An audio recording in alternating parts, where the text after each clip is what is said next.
Good morning, students. Hope all of you are safe and doing your work. Beta, yesterday we started this chapter, Theme 5, Nomadic Empires, and we discussed the topic about that what are the literary sources that are related to nomadic empires that was established by Genghis Khan. And we discussed the topic about the Mongols and their social and political background. So, beta, today's topic will be the career of Genghis Khan and then conquer of China and why Genghis Khan left India untouched and why Mongols succeed in establishing a vast empire and what was the position of Mongols after death of Genghis Khan. So all these topics we will discuss in today's lecture. So let us start from the very first topic, and that topic is the career of Genghis Khan. Beta, Genghis Khan, his span was 1162. He born in 1162 and he died in 1227. So he was born around 1162 near the Onin river. In yesterday topic also we discussed these Onin river that was in the steppes of Central Asia. And his early name was Temujin. His father was Yesugi. His father was chieftain of the Kiath, that was related to the Borjit clan, because different clans were there, different tribes were there, and his father, he was related to the Borjit clan. And with his father, he was murdered at an early age, and his mother Oilen Ek raised him and his brothers and his stepbrothers in great hardship. It means his early life was full of hardship. Now Temujin, he was captured and enslaved.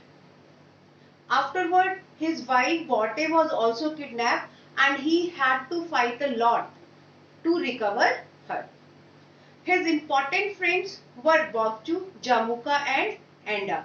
All these three were his friends, and he just made his alliances with the ruler of the Carriers, Ong Khan. Now who was the ruler of Carrier? Ong Khan, his father's old blood brother. बेटा here blood brother का जो meaning होता है, जो हम बोलते हैं कि she is like my sister, जो हम बने हुए relations की बात करते हैं. So that was known at that time as blood brother. So अभी तक जो हमने discuss किया that his father died at early stage, then his mother just brought him up in so hardship, and he was also enslaved, and his wife Bote was also kidnapped. So his early life was just full of struggle. So for the very long time, he remained ally of Ong Khan. He and remaining in that ally, he defeated Jamuka, the powerful Tatars, the Carriers, and Ong Khan himself in 1203. And the final defeat means he didn't stop there. Then the final defeat of the Nemen people and the powerful Jamuka in 1206 left Temujin as the dominant personality in steppe land. Now with these points you will come to know that how he made alliance with that Ong Khan, Jamuka, and then remaining in that alliance of Ong Khan, he defeated Jamuka and Carrier and later on Ong Khan himself. So he became the very dominant and strong personality in steppe lands. And afterward, as his position was very important at that time, so at an assembly of Mongol chieftains, and do you know what was the meaning, what was the name of that assembly? It was known as Kuriltai. जो Mongols की assembly थी उसका एक specific name था Mongolian language में, and it was known as Kuriltai. He was proclaimed the great Khan of the Mongols, and he was awarded this title Genghis Khan and also the Oceanic Khan or the universal ruler. So he got all these names in that assembly. Then he reorganized the Mongol people into a more effective and disciplined military force that facilitated the success of his future campaigns. Because beta, whenever some ruler want to expand his territories, जब भी कोई ruler किसी territories को expand करना चाहता है, then he needed a very strong army. So that is why he reorganized the army. So the neighbor of that steps were China, right? So the next topic is the conquer of China, that how he conquered China. But at that time China was divided in three parts.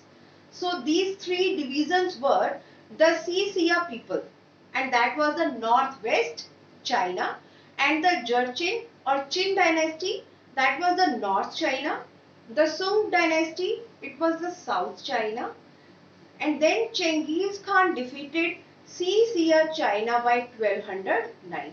Now he started conquering the different parts of China. And as in yesterday lecture we discussed about the Great Wall of China, that those fortifications, those were built just to avoid the attacks of nomads. Now that Great Wall of China was also breached, crossed in 1213, and Peking sacked in 1215. Means every day at that time they were increasing their territories. And these long drawn battles against the Qin continued until 1234. He defeated Karakhita, who controlled the Tian Shan mountains northwest of China, in 1218. Then Mongol dominion reached the Amu Darya and the states of Transoxiana and Khwarizm. And there Sultan Muhammad, the ruler of Khwarizm, executed Mongol envoys. Beta, now you can see that these people were nomads and how wisely they expanded their empire.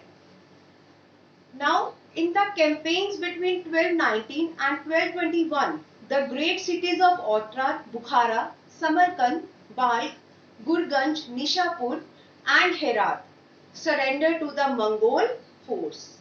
Mongol forces in pursuit of Sultan pushed into Azerbaijhan, defeated Russian forces at the Crimea and encircled the Caspian Sea. बेटा कल भी हमने discuss किया था Russia के बारे में, where that Monke and Batu, they warned Louis IX at that time. Okay. Another wing followed the Sultan's son. Now here in Khwarizm, first of all they defeated the Sultan, and then they followed the Sultan's sons Jalaluddin into Afghanistan and the Sindh province. And at the banks of river Indus, he considered Genghis Khan considered returning to Mongolia. And Genghis Khan died in 1227, having spent most of his life in military combat.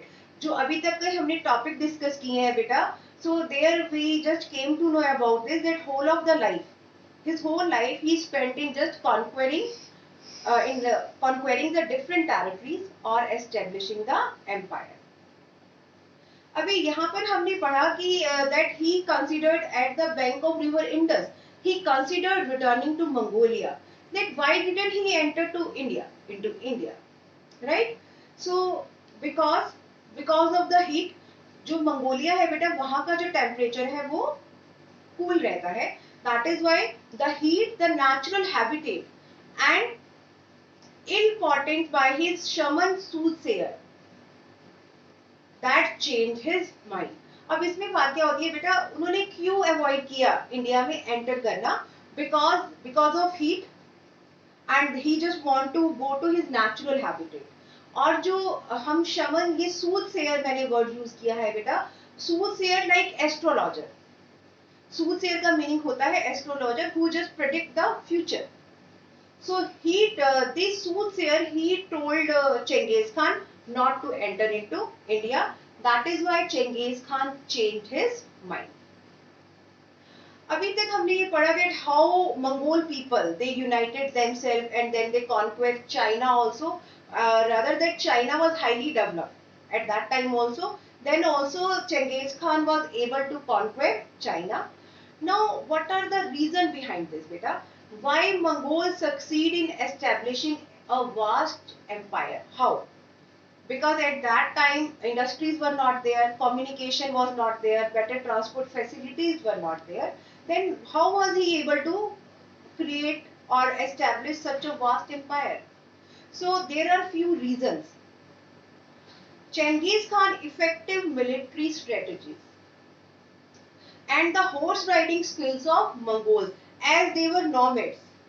So that is why their horse riding skills were very good. Even the Turks, because Turks were also involved in Mongol forces, that is why the Turks provided speed and mobility to the army. And even they were rapid shooting archers from horseback. As we know that they were hunter gatherers also, that is why they were very perfect in shooting. So the steppe cavalry moved quickly. They had good knowledge of terrain and the weather. As they were nomads of Central Asia, that is why they were well aware about the terrain, the physical feature of that particular area, and even they carried campaigns in winter, treating frozen river as the highways to enemy camps. Because as I told you कि उनको सब पता था उस particular area के बारे में. Because they nomadized over there in that area. That is why. So, and he learned the importance of siege engines and naphtha bombardment very quickly. बेटा जो naphtha bombardment क्या होता है, जिसको आप कहते हो कि किसी भी highly inflammable चीज को use करके उससे bombing करना. That is called naphtha bombardment. So, these Mongol people, they learned how to use these bombs also. Now, this was about the why Mongols succeeded in establishing a vast empire. Now, what was the condition of Mongols after Genghis Khan? So, after Mongol expansion, even after Genghis Khan's death, it has two phases. The time after death of Genghis Khan, it is divided in two phases.